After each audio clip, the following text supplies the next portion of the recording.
Yeah, me and my wife are very different people. And it's a problem for my kids when they try to figure out who do they want to help them with homework. Because my wife is smart, but she's impatient. I'm patient, but I'm also stupid. Now my kids have to decide whether they want to be successful but depressed or a failure in peace. Like their comic father.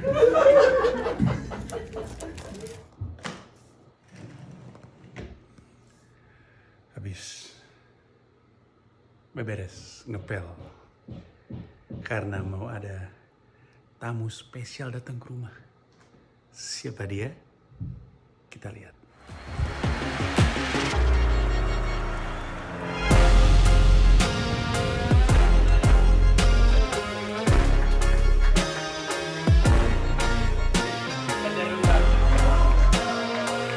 Officially my first ever payment.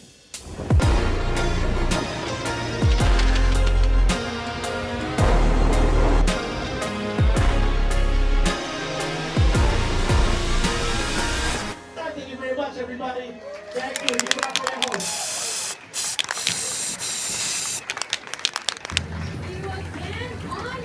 Saya dengar orang-orang kangen sama setting ini. Udah berapa minggu nggak di sini ya?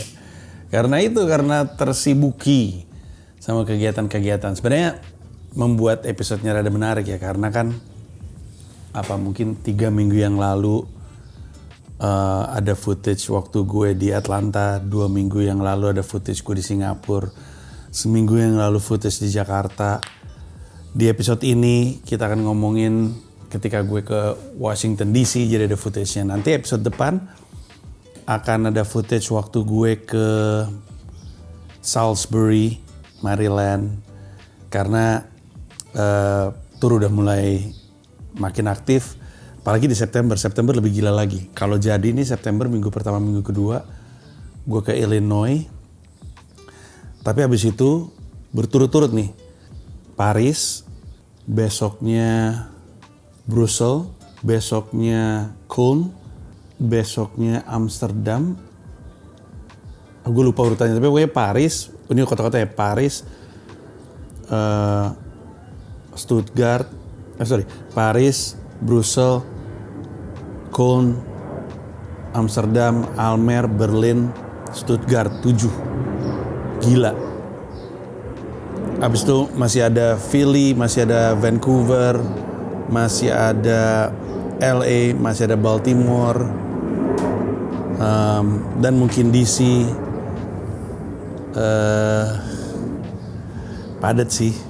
Padat tapi kayaknya gue cukupin aja, jangan terlalu banyak banget kota-kotanya. Kalau mau sih kota-kota Amerika, tapi nggak terlalu jauh-jauh lah, nggak kayak ke Eropa lagi atau ke mana gitu. Oh, masih ada Bali tanggal 24 atau 25 Agustus, gue lupa. Jadi kedepannya sih akan banyak keseruan. Tapi seperti openingnya, minggu ini menarik karena rumah ini kedatangan tamu istimewa. Dan guanya juga jadi tamu istimewa di kota lain. Dimulai dari hari Senin, itu adalah hari terakhirnya gue di Jakarta. Jadi gue ke YouTube-nya Pange. Terus udah gitu gue ada lagi, gue coba untuk ingat-ingat. Gue ada bikin konten sama Chris Jacobi, tapi kayaknya gue gak punya footage-nya deh. Abis itu gue ada bikin konten sama The Founders, seru sekali. Harusnya udah atau belum ya? Minggu ini apa minggu depan ya? Tapi intinya Founders itu ngumpul bukan cuman karena terakhir kami bikin konten itu 5 tahun yang lalu, jadi akan seru, tapi juga karena kami mengumumkan sesuatu. Pengumumannya ada di dalam video Founders tersebut. Lucu banget deh, sumpah, lucu banget. Video itu lucu banget, gue mau ketawa-ketawa sampai Radit aja ketawa sampai kabur dari meja, lucu banget sih. Abis itu malamnya, setelah itu gue sempat ke tempatnya Kiki untuk promo Mensrea. Konsep acara Kiki bagus banget, menurut gue ya. nggak sekedar ngobrol biasa. Jadi ngobrol sama Kiki, tapi terus gitu ada karakter-karakter dari rumah Kiki. Ada kayak Pak RT-nya, ada kayak satpamnya, ada kayak pembantunya. Dan setiap kali mereka masuk tuh mereka ngasih nuansa gitu, jadi ada materi stand up yang ngejab gitu. Dibilang roasting, ya mungkin agak kayak roasting ya. Jadinya lucu, jadinya dinamis, bagus banget. Maksudnya secara konsep gue suka ngeliatnya. Dan ini sekali lagi mau gue manfaatin untuk mengingatkan, karena gue tahu komika-komika nonton YouTube gue. Jangan lupa kembangin YouTube lu sendiri. Kiki aja udah terkenal kayak gitu, itu masih ngeluangin waktu untuk ngembangin YouTube-nya. Mungkin karena Kiki tahu, suatu hari orang juga nggak ngasih job ke dia. Program TV datang dan pergi, ada eranya. Saya udah kenyang di dunia TV dari tahun 2004 sampai akhirnya gue capek kerja di TV tahun 2014. Dari 2000 berapa tadi? 2004 sampai 2014, 10 tahun. 10 tahun, gue udah pernah bawain acara stripping, bayangin. Senin sampai Minggu setiap hari ada syutingan. Bahkan ada hari-hari di mana 2 strippingan. Jadi paginya gue di acara namanya Selamat Pagi Trans 7, hostnya Desi Ratnasari sama Dik Doang. Gue jadi host lapangannya, reporter lapangannya. Malamnya itu gue ngisi acara Melenongnya atau komedi Betawi pada masa-masanya. Gue tuh udah lewat apa yang Kiki, Rigen, Jegel, Boris lakuin sekarang.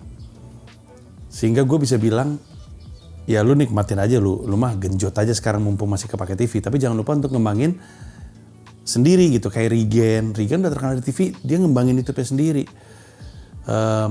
Siapa lagi? Muslim, gede di YouTube orang, di YouTube MRI, tapi dia ngembangin YouTube-nya sendiri karena penting. Nah ini ada banyak komika-komika yang selalu muncul di YouTube-nya orang kayak Gilbas, muncul di Cing Abdel, tapi dia mesti ngembangin punya dirinya sendiri karena itu medianya dia, itu semau-maunya dia, sebebas-bebasnya dia pakai. Bukan cuma untuk memperkaya diri lewat AdSense atau lewat brand deals, tapi juga untuk mempromosikan kebutuhan-kebutuhan dia. Seperti yang Kiki lakuin dan Muslim lakuin untuk acara apa tuh? Yang makan bebek.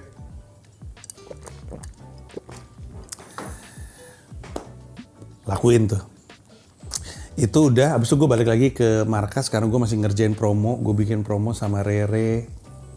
Oh, gue sama Adriano Kalbi. Gue juga sempat bikin konten sama Adriano Kalbi. Udah rilis tuh karena dia ada show juga. Terus gue sama Rere, sama Rio, sama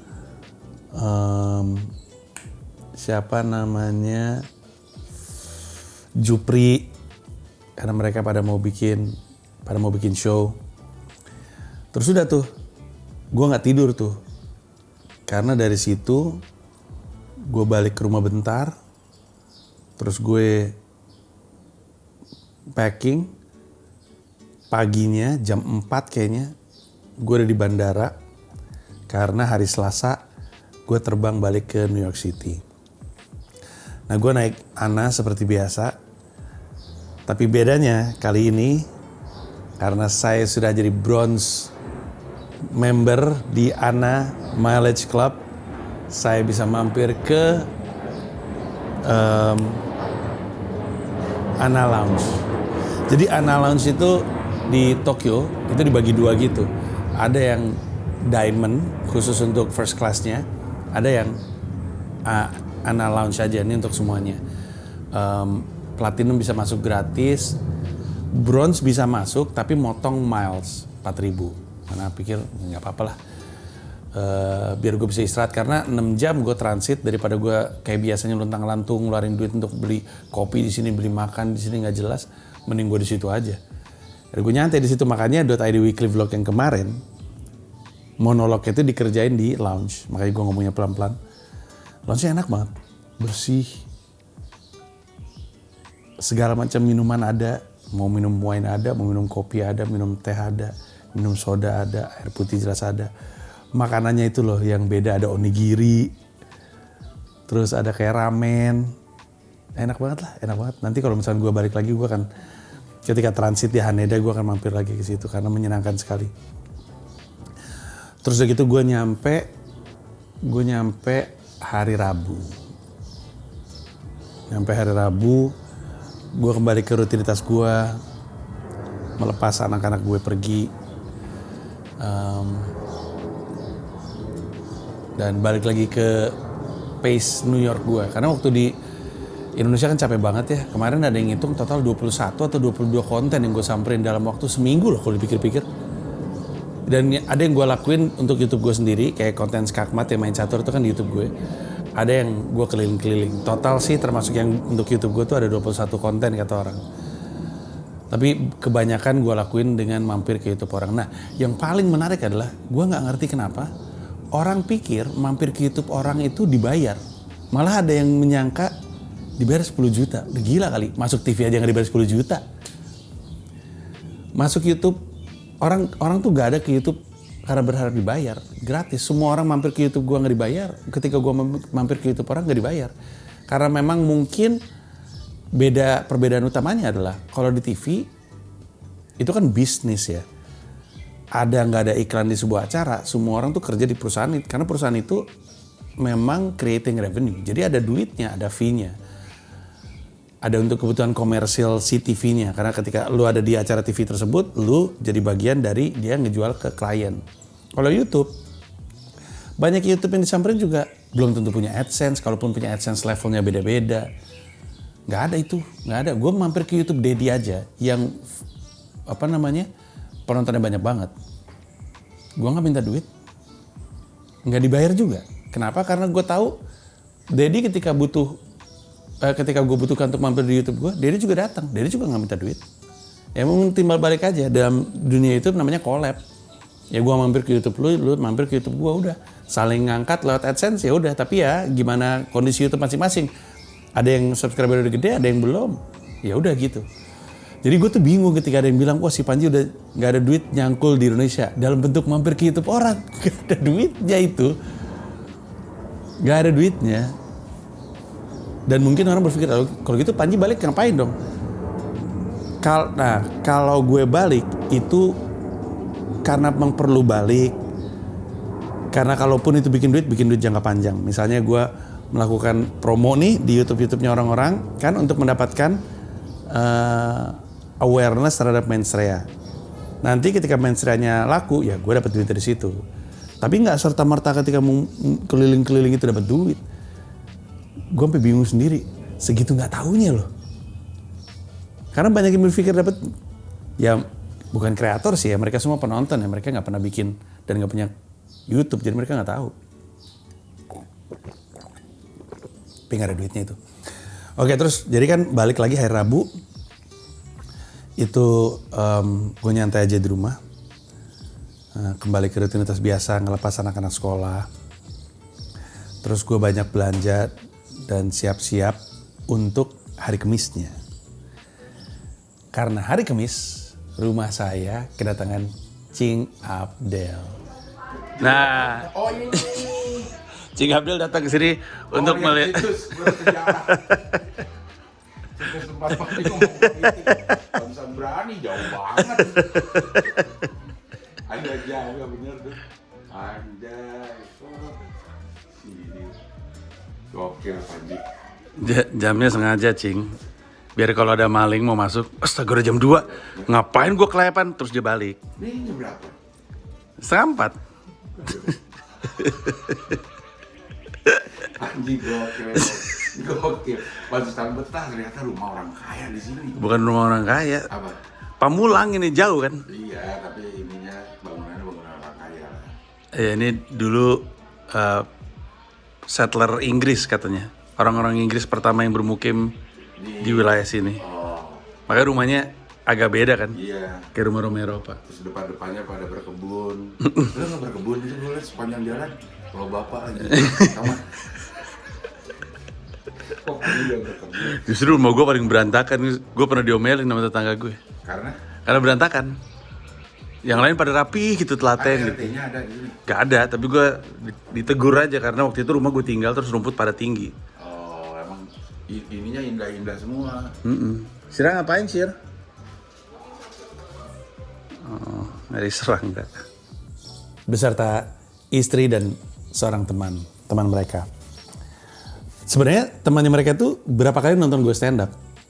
Bahkan gue berapa kali dikasih, dan kemarin juga dikasih Metrocard. Pertama kali gue dikasih Metrocard Biggie Smalls, Notorious B.I.G. Terus kemarin dapat Metrocard dari dia juga, tapi LL Cool J. So, mereka mampir ke sini. Udah direncanain dari waktu gue ngisi Hoho Hihi. Waktu gue ngisi Hoho Hihi, yang juga lupa kesebut sama gue di episode lalu ya. Footage-nya masukin di sini aja. Waktu gue ke Hoho Hihi, itu Cing Abdel nanya, lu balik kapan? Karena gue mau ke New York, habis itu gue mau ke Baltimore. Terus gue kasih tahu, dia bilang pas, karena kebetulan gue juga lagi di New York di tanggal lu balik. Terus dia bilang, gue mau ke situs penting itu, tempat lu bikin konten, yaitu ini. Jadi ketika dia nyampe, terus dia bilang, apa gue tawarin ya, mau ngeliat tembok, mau ngeliat situsnya nggak? Oh mau dong. Sudah keluar tuh, dia keluar, terus dia nanya, mana tempatnya? Terus dia mau nengok ke arah sana, gue bilang, ini Cing. Terus dia nengok, wah ini dia. Akhirnya gue sempat foto dia dengan latar ini. Gue foto dia. Terus, udah kami sempat ngobrol-ngobrol. Ya Cing Abdel kesini naik bis, habis itu dia ntar balik lagi naik bis. Tapi ya kami sempat ngobrol-ngobrol, terus ketemu sama anak-anak. Terus tapi mereka nggak lama, habis itu setelah ngelihat rumah, mereka kami antar sampai ke stasiun bis, terus udah mereka cabut. Dan Cing Abdel adalah teman kedua apa teman ketiga ya? Uus yang pertama, teman ketiga. Uus yang pertama, Danis Darusman yang kedua, Cing Abdel yang ketiga. Udah deh, selesai. Kerja kerasnya, bersih-bersih rumahnya bermanfaat. Karena gue ngepel apa segala macam. Hari Jumat gue nyantai di rumah karena gue tahu Sabtu Minggu gue akan ninggalin keluarga lagi. Baru juga balik hari Rabu, Sabtu udah cabut lagi. Sabtu gue pergi ke DC, tapi ini bukan bagian dari 10,000 Hour Tour. Gue punya teman namanya Yunus, dia orang DC yang sama istri itu suka nonton stand up gue di New York. Bahkan kalau lo inget, gue nggak tahu nih Adit tahu atau nggak di episode keberapa, ada satu episode gue nonton Stephen Colbert, The Late Show with Stephen Colbert yang bintang tamunya Michelle Obama. Itu tuh gue diajak sama si Yunus. Ada kok footage-nya. Nah, Yunus waktu itu nanya, Bang, ini ada acara open mic gitu. Ngisi open mic mau nggak? Kata dia. Kata gue, mau dengan senang hati. Ya lo ongkosin aja. Ya nanti dibeliin tiket kereta, dinepin hotel. Terus ya udah, akhirnya gue berangkat kemarin. Gue berangkat naik kereta. Berangkat naik kereta ke DC. Naik Clear dulu. Naik Clear, Long Island Railroad sampai Monahan Station, baru kita naik kereta. Gua jalan dari rumah sampai Long Island Railroad, Lear tuh kereta agak kayak, dibilang KRL sebenarnya enggak juga sih. Kereta swasta yang lebih cepat lah, lebih cepat kalau mau ke kota gitu, kalau mau ke city. Dalam hal ini mau ke Penn Station, itu paling cepat naik itu. Tapi memang paling mahal, harganya $8. Lu kali aja 16.000, 15.000, mahal itu. Tapi bersih, sepi, cepet, on time, beda sama metro yang dikelola sama pemerintah. Nyampe Penn Station, jalan di dalam Penn Station menuju Moynihan Train Hall, stasiun kereta. Jadi Penn Station itu bis di situ, stasiun bis di situ, stasiun subway di situ, stasiun kereta antar kota di situ. Jalan sampai Moynihan, tapi karena kepagian, akhirnya gue mampir ada sebuah kafe namanya Mamang. Mamang itu artinya apa? Punya ibu atau artinya ibu bahasa Perancis. Itu tuh kafe yang cukup terkenal di Little Paris di Manhattan situ. Gue sama Mila sama anak-anak pernah kesana. Terus beli kopi di situ, nunggu bentar, terus boarding, terus berangkat gue naik kereta menuju DC. Sampai stasiun DC namanya Union Station, gede banget stasiunnya. Gue dijemput sama Yunus, terus diantar ke hotel. Terus lucu banget, jadi waktu gue mau check-in ke hotel, dia kan turun dari mobil, kan dia nyetirin.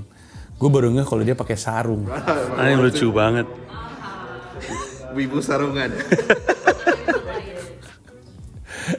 By the way, acara open mic ini acara open mic komunitas muslim. Jadi namanya ada Islam Anti-Racial, ini apa ya?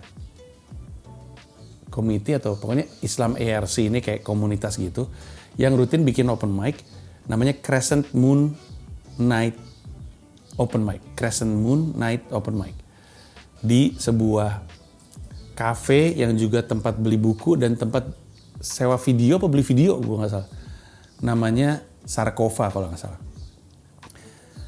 Jadi emang komunitas muslim lah. Nih si Yunus ini juga taat beragama. Istrinya Megan bule tapi masuk Islam, hijab gitu.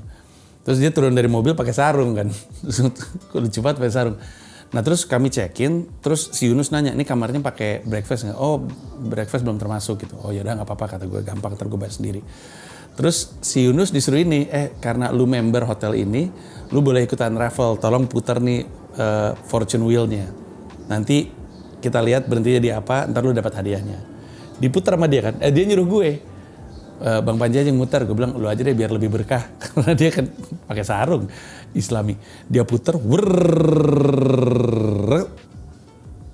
sarapan gratis. Lucu banget. Hotelnya gak dapat sarapan. Disuruh undian, dia yang ngelakuin, gue suruh dia yang ngelakuin gue lebih berkah. Bener berkah, dapat sarapan di gue, gila. Gokil emang. Diberkahi emang. Udah terus sampai situ gue tidur karena gue ngantuk banget. Tidur, waktunya berangkat ke si Sarkova tersebut. Itu mungkin isinya 27 orang, maksimal 30 lah.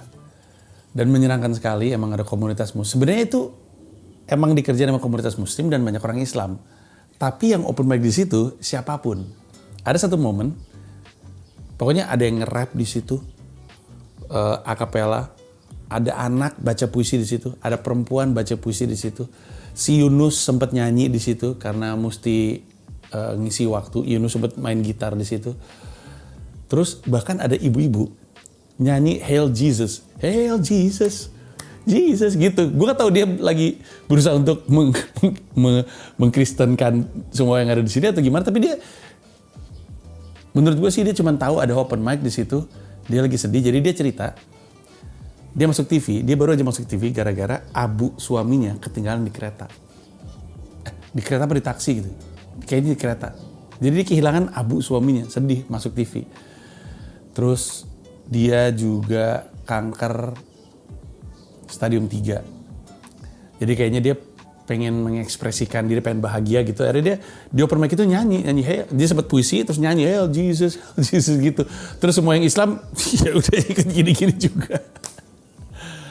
Terus ada, nah ini yang paling menarik. Di situ ada seorang komedian, mungkin lo nggak tahu, tapi beliau ini legendaris, namanya Preacher Moss. Belasan tahun yang lalu, mungkin 12-13 tahun yang lalu, mungkin lebih, ada sebuah grup namanya Allah Made Me Funny. Beberapa tahu, Wina pasti tahu, Ligwina Hanata pasti tahu.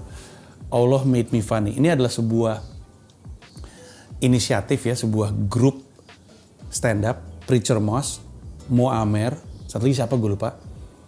Itu stand up keliling Amerika, membawa pesan-pesan Islam, tapi bukan cuma membawa dirinya sebagai orang Islam. Nggak semua orang Islam tuh teroris loh gitu kurang lebihnya.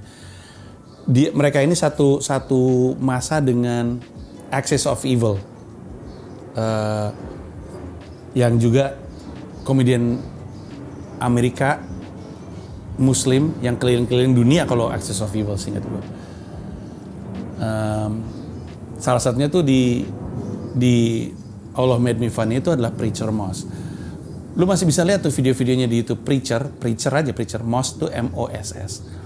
Nah, si Yunus ngenalin gue ke Preacher Moss. Enggak deng.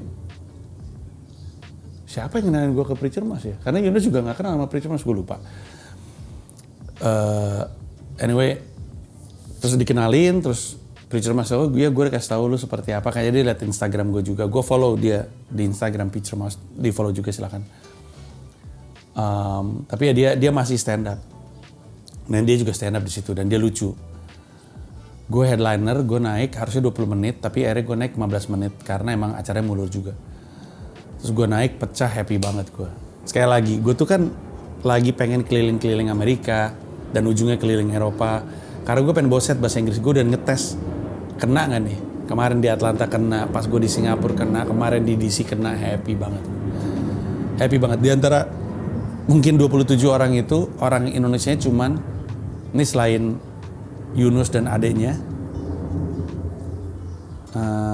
dan ada anaknya Yunus juga yang remaja, itu ada 3 orang Indonesia yang nonton. Sisanya semuanya orang DC dan saking pecahnya gue, waktu gue turun, Preacher Mas nyamperin gue, tukeran nomor ya, gue ada acara September gue pengen ajak lu. Gue bilang, dalam hati gue bilang, gue gak yakin bisa nih 9 September, tapi oke lah gue yain aja dulu. Karena untuk dia bilang, gue mau ngasih kerjaan sama lu, itu udah cukup buat gue. Karena gue jadi masuk circle-nya komika-komika DC, seminimalnya komika Amerika Islam lah. Masuk, biarin aja. Terus ibu-ibu yang Jesus itu nyamperin gue, Instagram lu apa ya gitu. Terus akhirnya gue ketikin, terus wah gila gue support dulu, lucu banget. Terus gue dipeluk sama dia. Terus orang-orang pada ngomongin, wah lu lucu gitu. Terus sampai ada satu bapak-bapak, dia muji gue terus aja, wah lu lucu banget. Gila lu beneran deh, lu lucu. Terus aja dia ngomongin. Pas gue pulang sama Yunus kasih tahu, itu yang punya tempat itu, jarang-jarang dia datang. Intinya gue happy banget dengan performance gue. Happy sekali. Dan itu baru set gue yang clean. Karena ada banyak bocah-bocah kan dan acara muslim kan, jadi gak bisa terlalu blue. Jadi tak sabar.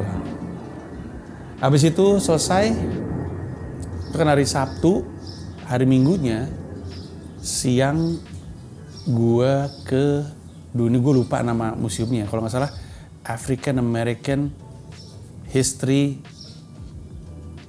and Cultural Museum atau apa gitu. Orang sih julukinya Black History Museum. Waktu gue mau ke hotel, kami ngelewatin pusat kotanya DC yang kanan kirinya tuh Smithsonian Museum semua. Terus ada satu gedung baru gitu, gue bilang ini gedung apa kok beda sendiri gitu. Oh ini museum paling baru nih, Black History Museum, keren.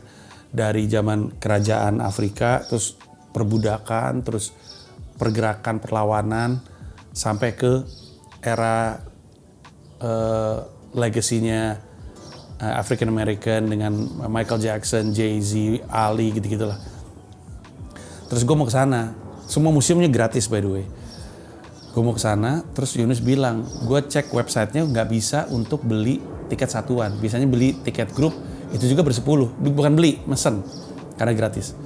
Akhirnya dia kebetulan dia mau keluar sama keluarganya, dia, istrinya, bapak mertuanya, adeknya, anaknya 2 dan gua. Akhirnya jemput gua ke hotel, berangkat, terus mereka masuk pakai pass itu sampai dalam, terus kita pisah. Udah ya Bang Banji udah masuk ke dalam. Terima kasih banyak. Mereka gila. Mereka repot-repot untuk nganter gue masuk ke museum.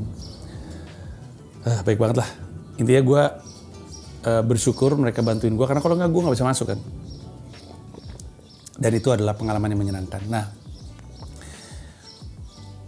gue tuh mau ngomong, lengkapnya mau gue ceritain di video gue menjelajahi museum. Tapi udah banyak museum tuh gue janjiin ada konten spesifiknya, tapi nggak jadi-jadi. Tapi museumnya tuh bagus banget lah. Ketika masuk turun ke bawah itu dimulai dari kerajaan. Terus ada satu penjelasan soal bagaimana perbudakan itu terjadi.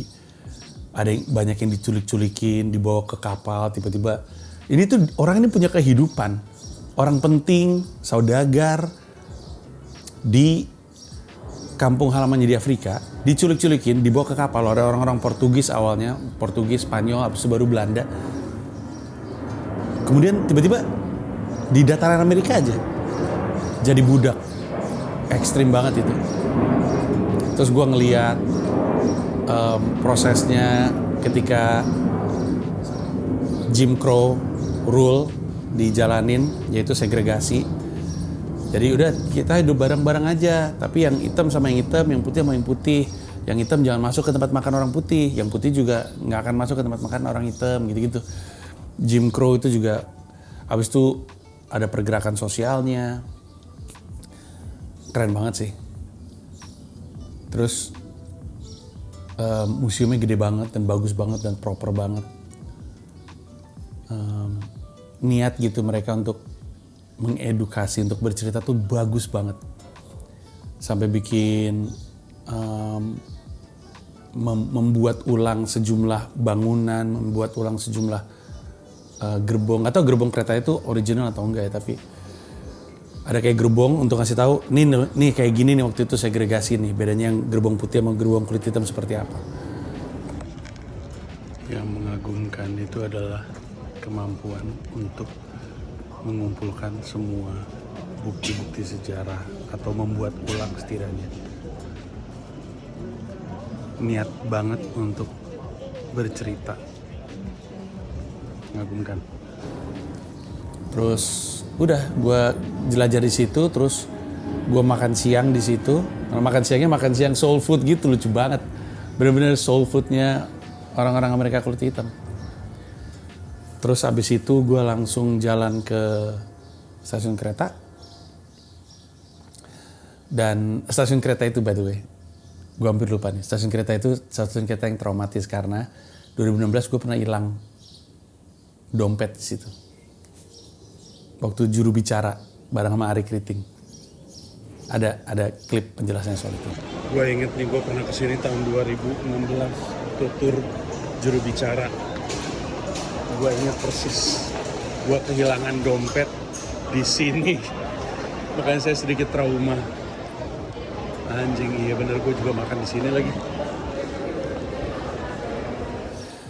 Tapi habis itu gue pulang, nyampe ke New York, nyampe ke rumah malam sekitar jam berapa ya?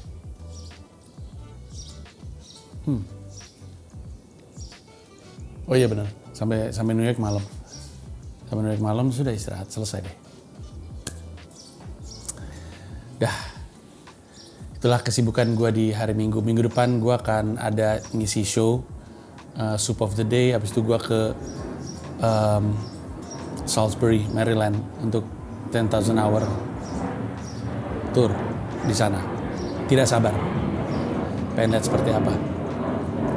Dan moga-moga gue bisa memperbaiki kondisi fisik gue karena gue beneran capek banget kemarin. Capek banget.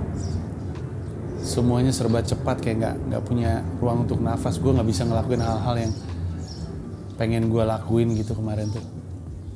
Nggak sempat ke psikolog bahkan gue, nggak sempat main basket. Banyak hal, untung sempat ke ibu.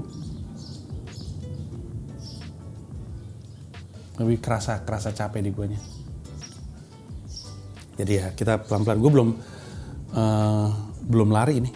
Dari kemarin gue belum lari karena waktu di Jakarta jet lag parah kan. Jadi gue nggak bisa.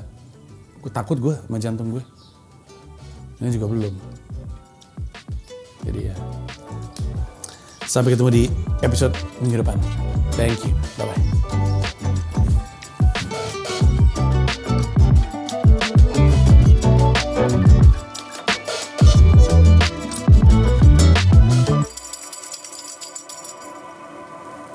Terima kasih banyak udah nonton video ini sampai akhir. Mau mengingatkan saja bahwa seluruh video gua stand up di New York City bisa lo akses dengan menjadi member YouTube gua. Ada 3 level, ada yang Rp30.000, Rp125.000, ada yang Rp1,5 juta, masing-masing punya manfaat sendiri-sendiri. Tapi yang pasti, dari yang Rp30.000, lu udah bisa akses semua video stand up gua di New York City tanpa disensor, tanpa dipotong, termasuk video-video yang sebelumnya. Terima kasih sekali lagi. Ini food hall-nya masih pada tutup. Anjay, Yono Sushi.